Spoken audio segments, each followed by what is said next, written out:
Hey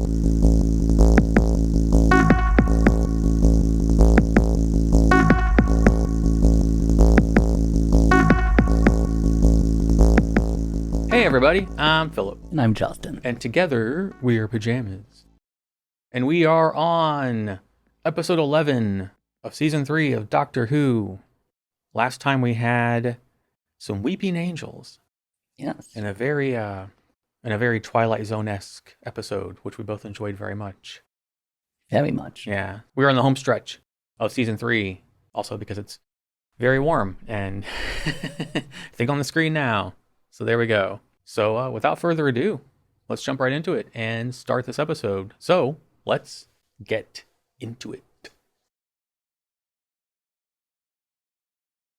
Bit of trouble with the Slitheen? Oh, Long time ago. Captain Jack. Lifetimes.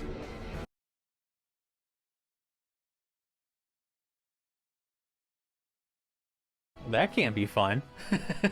I wasn't sure if there even was air there. Yeah, oxygen and whatnot. Oh, Captain Jack's back, so yay. Interesting that the doctor saw him and was like, let's go anyway. Who are you? Martha Jones. Nice to meet you, Martha Jones. Oh, don't start. I was only saying hello. But the thing is, how come you left him behind, Doctor? I was busy. Is that what happens, though? You just get bored of us one day and disappear? Not if you're blonde. Captain Jack Harkness, and who are you? Stop it. Give his hand with it. Captain Jack Harkness. Stop it. Can I say hello to anyone? Chan, I do not protest, though. Maybe later, Blue.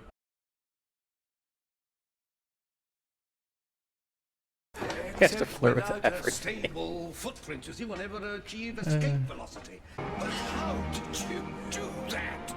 Oh, we've been chatting away. I've got to tell you, I'm brilliant.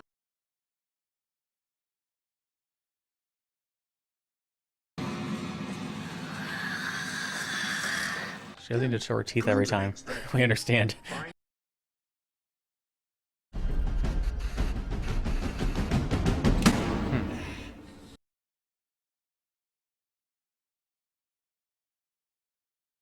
How long have you known? Ever since I ran away from you. Everything she did was so human. She brought you back to life. But she couldn't control it. She brought you back forever. I could go meet myself. Well, the only man you're ever going to be happy with. I don't know.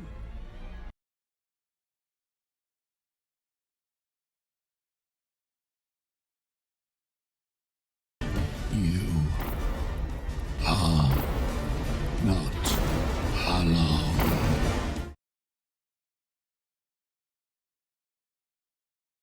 Is that I forgot who I am. Then who are you? The master.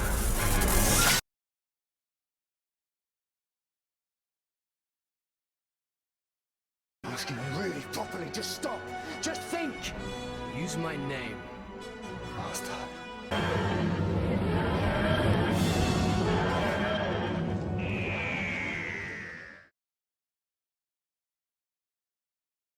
Wow.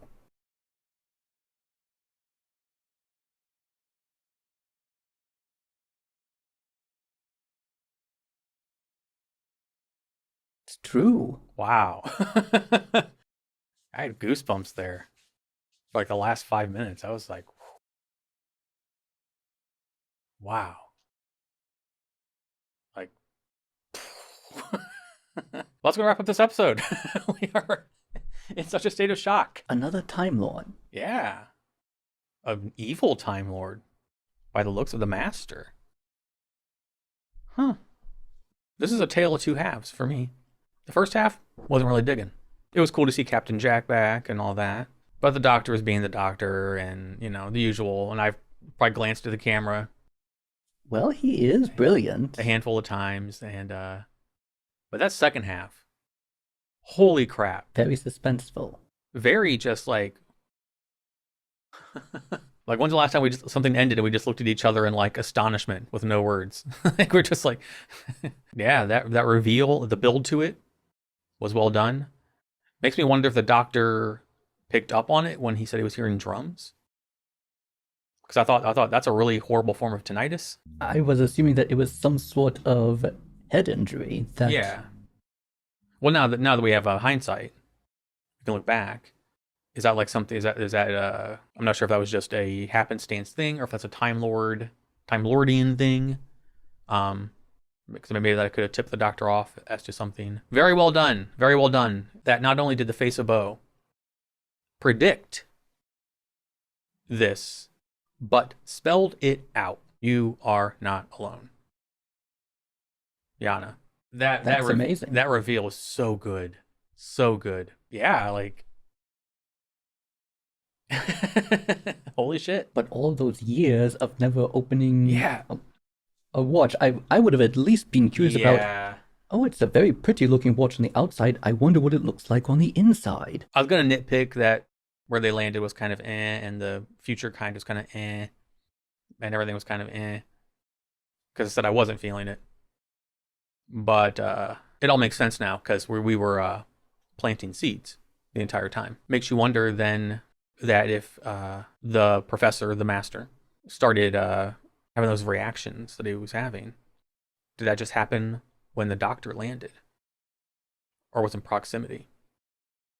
Him being a Time Lord, did another Time Lord trigger something? But yeah, if I were going to nitpick anything, it would have been that. Because he got mad at her. And, well, what about him? That's what I wrote. I was like, you had the watch. Like, he's like, you let me have this watch. I'm like, you fucking had the thing. It's like, for longer than she even knew him. It's like, you let me wear this tie. You put it on. It doesn't make any sense. But it does make sense in the realm of him being kind of mad with, I don't know, power, but just mad with rediscovery, learning who and what he really is. I wonder exactly what he means by master. Because even the doctor knows. Because it was like, say my name. And doctor said master. Which means that name could be connected with the Time War. Yeah. A brilliant way to do it also, that he survived the Time War because he was human. But this is a very dangerous situation. He now doesn't have the TARDIS because it isn't even in the time that the Doctor is in. Like, we were hitting the same beats as usual. Like, Doctor loses TARDIS, Doctor arrives to place, Doctor bosses people around to go get TARDIS. Stop what you're doing, go get my ship. Yeah, I wrote that in the notes. I was like, here we go again, doing the same beats with the Doctor. But, again, planting seeds. We spun it a little bit, which I like. I don't care if something is samey, as long as, we do something with the timey-wimey. And we did. It is now a different timey-wimey. So yeah, not only is the TARDIS misplaced, it's gone. This isn't the Doctor sending Rose back to her time gone. This is like, who knows where it's at gone. The Doctor might know. I don't know. I don't know if the sonic screwdriver, I thought he popped it open. It was doing something. So maybe he was taking a reading or something of where he was trying to go. Yeah, they're stranded there with the feral future kind. At the end of time, at the end of the universe. Even the stars are gone. Yeah. This is a lot to just And it's claimed that this rocket is going to Utopia. Wherever or whatever that is, even may be going nowhere. Actually, what Utopia means. U meaning no, and topos meaning place. No place. Well, even there at the end when the master pulled the disc out, he said Utopia. So I was like, where are they going then? There's a lot to unpack in this one. From that last 15 minutes, I can't even say I saw it coming. I thought he was just, I don't know what I thought was happening there with his weird state he would go into. Yes, it seems like he was having a seizure. Well, I thought maybe he did have amnesia. I thought he had some kind of amnesia and something was happening. They did a good job of building it in a way that it wasn't as obvious until you saw the watch. And then it's like, oh, okay. Is this what we think it is? It's not any ordinary watch, especially when you look on the other side and see the same, the same picture. Yeah. Or diagram. Right, yeah. Whatever it is that's on it. I know I say it when we have two-parters. I don't think go to your room will suffice with Future Kind, which is my default solution to everything. Because it's the best solution to anything, really. I miss Eccleston's doctor. Unless the doctor tethered himself somehow with the screwdriver to the TARDIS. He seems to always magically find the solution somehow. Yeah, that's what I'm trying to think of, like, how can they do it without it being me rolling my eyes at it? They need to fend off the future kind and find a way off of that world or whatever at the end of the universe. So I hope that the way out is clever, because the way we got to here was clever and well done. So I hope that RTD navigates the rest in the second half as expertly as he did getting us here. Like that just shows you, like when I complain about episodes, like if you just, for me it started off weak, very weak. I'm thinking in my head, Medal Ceremony, this is going to be in the bottoms. This is, easily, because this has been a strong season. So I'm just kind of ho-humming and just trying to prepare myself for the rant I'm going to go on about the Doctor, being the Doctor, and all the backlash I'm going to get, and readying myself for, in my head, in the back of my head, all things I'm going to say as Doctor is doctoring his way through everything in the way that Tennant does it. But then to do that in a way that, as I said, we were treading the same ground. What we were doing was using building blocks to take us somewhere different. And where it took us was like the last 15 minutes of holy shit. It was just like, holy shit, holy shit, holy shit, holy shit, holy shit, holy shit. At the end. It just shows you that with good writing and forethought, you can salvage something that might seem a little basic at first. And that's what I really, really respect about this, is that it came off so basic at first, but ended up being probably the most shocking thing at the end that we've seen in almost 3 seasons. Because we've been surprised before, but never to that level where we just look at each other in astonishment. And all I can say is like a monosyllabic word to you. You can't speak, and I'm just like, wow. Wow. See, I hope part 2 doesn't drop the ball. I hope it doesn't. I mean, to say I'm very interested in where it's going is an understatement. We usually take breaks between them. I'm like, we kind of have to watch the next. Oh yes, I was hoping that we would. It's we have to wait another week. But is the suspense eating you alive? I mean, metaphorically, maybe. Time is doing that for me, literally.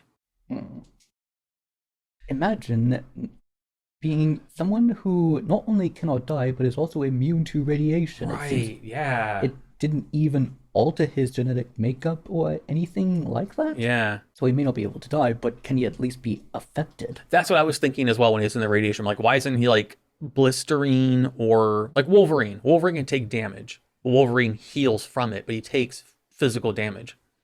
Am I to assume that he's immune to even getting paper cuts? The moment that he gets one, it's then instantly fixed? Yeah, so I thought, yeah, the not taking damage thing, I mean, it's fine. Maybe it was budgetary. They didn't want to do the effects for it or something, or didn't think it was important. But yeah, with that level of radiation, it actually like vaporized the other guy. I would have thought that it would have at least done something, at least some sort of alteration. Yeah. At least a blister, like you said. Yeah. But very clever also to explain it away where when Rose brought him to life, she brought him to life permanently using the time vortex stuff. That is very, very good job of building upon existing lore. And once again, Martha is forced to hear that name. Yeah, Martha does not like the name of Rose. She's getting a bit more intolerant with it. I think she's kind of getting over it. I'm like, hey, we're on the same page, honey. I had to suffer through 2 seasons of her. You just have to hear her name. Yes, and well, it seems that they have come to realize the truth that actually it seems to be that the Doctor will simply take random people like a stray animal and will keep them until he gets bored with them and then abandons them. Yeah, that's something I was going to rant about, was how dismissive the Doctor was being towards Captain Jack about the situation. I'm like, why do you have to be such a fucking dick all the time? But now it makes sense. I explained it, so I'm not going on a rant about it. He knew what happened. Being a Time Lord, that he's an anomaly. He's an anachronism. He shouldn't exist. He shouldn't be. But he is, and he does. It's like if you have like trypophobia, and you're forced to look at a honeycomb or something. Like that's going to bother you. So I think the doctor's like, it's hard to like look at you. And I'm like, fuck it is. Have you seen that man? Let's talk about Captain Jack. I can barely keep my eyes off of him. Flirting with that dude is like a walking erection. He flirts with everything. Everything. Yes, including non-human species. I know. Well, humanoid. Yeah. So that is one condition. They have to be. They need to have at least some sort of semblance of humanity. I don't know. Maybe we'll see him. Maybe he would have flirted with, Dalek Sec or something when he became human Dalek. Maybe Captain Jack would have strolled in there and been like, "Hey, what's your name?" I am Dalek Sec. I actually would wonder how that would work. I don't want to think about that. I'm ashamed that I have a fuzzy on me. Oh, look at this fuzzy I just found. I don't have a problem with the captain's flirting. After all, I don't have a do. problem with it. I think it's Personally, I would like the attention. I'm not saying I would turn him down. I'm not, not a nun. Yes, all of them admit that they're fine with it. Yeah, exactly. Makes you wonder if he's some kind of a love potion, like some walking love potion, number 9. Just his like presence and his pheromone, his touch, like you're like enwrapped. That's why anyone and anything is immediately under his spell. Huh. Is a very interesting theory. All right, we'll go to my notes. Yes. Philip's notes. We've already talked about quite a few of them. It was interesting seeing Captain Jack being hurtled through time and space, hanging onto the TARDIS. Now it makes sense why he could survive that. Because at that time we were like, doesn't he need to breathe? Nope. Yes, it then led me to wonder if it's somehow this vortex is properly ventilated. Yeah, right. Then right here I wrote Dr. Deflex again. I was ready for another Doctor rant. I was. I thought when the future kind came down, when they were chasing that dude and the Doctor was intercepting them, I thought for sure the Doctor was just going to yell at them and they were going to stop, because that always happens, doesn't it? Stop! No, wait, no. And they would stop. But they wouldn't, because they're freaking like feral cannibal people.